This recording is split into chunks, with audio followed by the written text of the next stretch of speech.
What's the dumbest advice you ever got from a higher up? My commanding officer told me to act more confident during a base inspection, so I corrected a visiting general's uniform and nearly ended both our careers. Lieutenant Colonel Barnes was panicking about an upcoming inspection by a 3-star general. He'd been pacing around the office all week, sweating through his uniform and making everyone nervous about details that didn't even matter. "Johnson, you need to show more leadership presence," he told me the day before the inspection. "Stop being so timid, act confident, show these brass you belong here, never let rank intimidate you."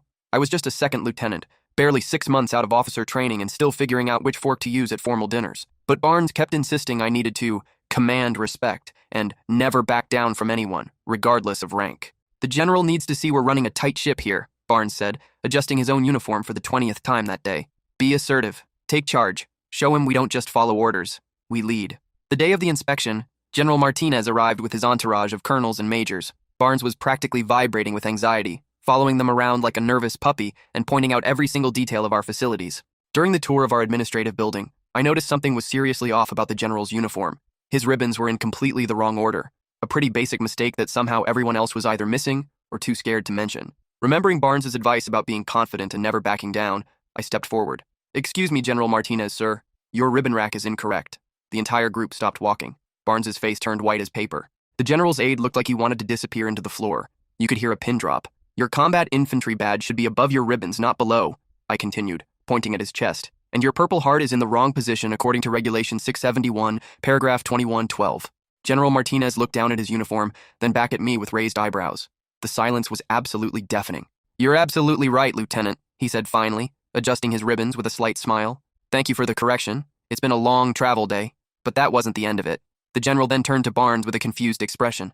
"Colonel, why are your ribbons also incorrect?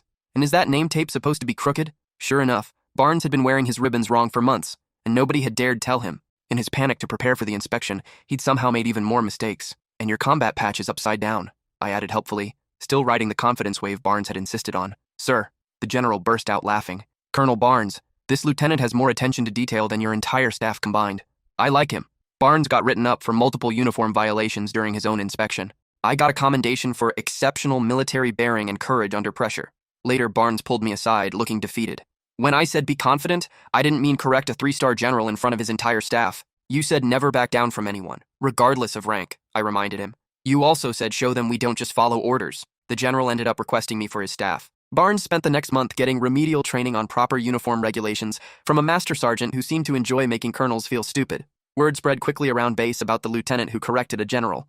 For weeks, officers would stop me in the hallway asking if the story was true. Barnes avoided eye contact with me for months. Sometimes following terrible advice perfectly is the best revenge.